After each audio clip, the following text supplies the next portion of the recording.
A lot of projects going on here with me. This GSX 750 Suzuki Inazuma that I bought new in 2002 actually, and well, it's had a full rebuild there, and coming towards the end of that build, you know, if I ever get the wheels, I've ordered a set of wire spoke wheels to be made, Caneo wire spoke wheels to be made in Italy, and ordered them back in October of last year actually, and no word of them yet. So but I can't wait to see. I fancied wire spoke wheels in this bike for since I bought it, and uh, I've done well. I've had everything out of this bag. I've had the engine out, the wire and loom. It's right down to the frame, completely rebuilt everything, you know. But anyway, that's not what the purpose of putting up the video. I've got these two ZRXs that pretty much everybody knows about that I have built also, and there's the 05 one, which has had a fortune put into it. It's got everything on it, you know, but as anybody on the forum already knows. But I've also got this 01, which is my daily rider, and I built it as well. And noticed it was the starter was playing up a wee bit on it there, and you know, what was happening was, you know, you put the key in the ignition, you hit the button, and you're getting this click from the starter relay. And you kind of think, right, oh, is the problem with starter relay? And it was actually starting to get a bit lazy to start and stuff like that. So, you know, I went and bought a new battery for it, brand new battery for it, and thinking it was it. And I stuck that in, and it, you know, didn't really cure it, you know. So what actually the issue, I traced it, was, do you see where this is, you see where the lead here from the starter relay comes down to the motor, the body of the motor. I'll show you it better on the old one that I took off. Right. This is, where is it? Here it is. This is the old motor. I bought that one there off eBay. Picked up a pretty good one, and I refurbished it and cleaned it up a bit, and painted the end cap on it and everything. But anyway, the issue, getting back to the issue was, you've got this spigot coming out, and you've got these two nuts come on here, and they go on to a series of fiber washers, etc. And obviously your lead goes, you know, the terminal for your lead goes between these two nuts. And so what I found was that even though these two nuts were tight, you had this little bit of rotation, this little bit of movement going on, and you know, and what was causing that was because you see this bottom nut here. You need to have a thin 10mm spanner to go in there, in between the obviously, you know, the top nut's off, your terminal's on, your top nut's back on again. And when people normally you know, tighten that up, instead of putting a wee spanner in there and holding that, you usually just sort of give this one a good tighten, and it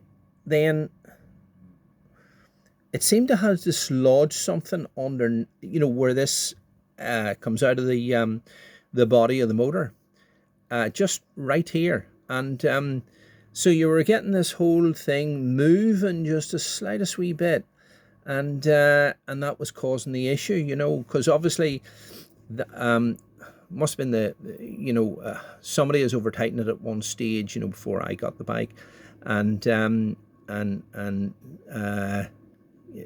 it goes down through the body of this thing, and the outer casing of the motor, and into a connects onto the brush assembly, and it has obviously broken away from something, or there was an issue with it.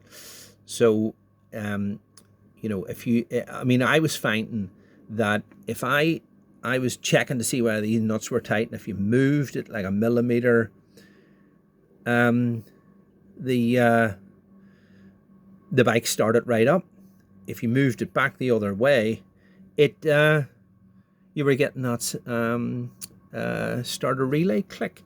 So no, well, I mean, I suppose I could have stripped it down and had a look and maybe seen if I could get it repaired and stuff like that. But to be honest with you, I thought, look, I just had a look on eBay and I got a pretty good looking starter motor out of a ZRX 1200S, which the guy was selling, and it looked in pretty good nick, and so I've just put it in and tightened everything up, and so what I'm going to do is, hang on, I've got my key here.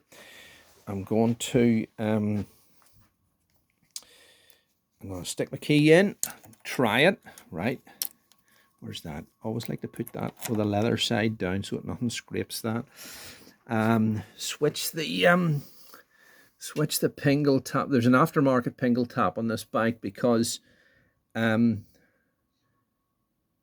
not a big fan of the stock tap anyway, for various reasons. But so you got to remember to switch that on.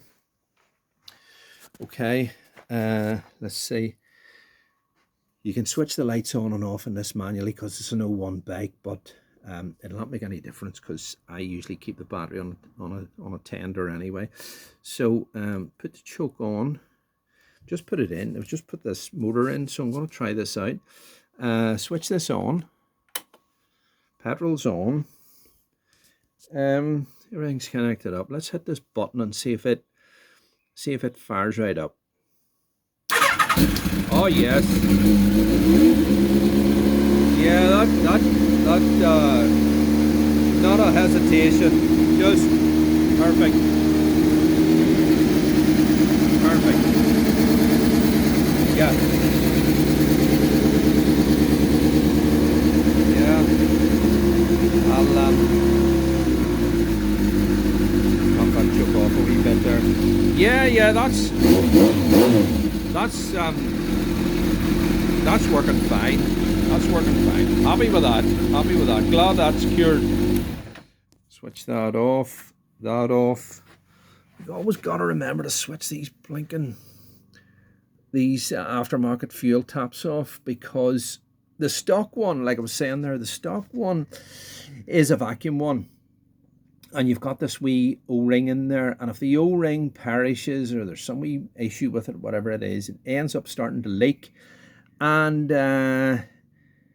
it leaks down the fuel hose, gets into the carbs, and if you've got a dodgy float needle or a sticking float or whatever it is, you end up getting petrol finding itself down into the crankcase, you know, and you wouldn't really twig it on.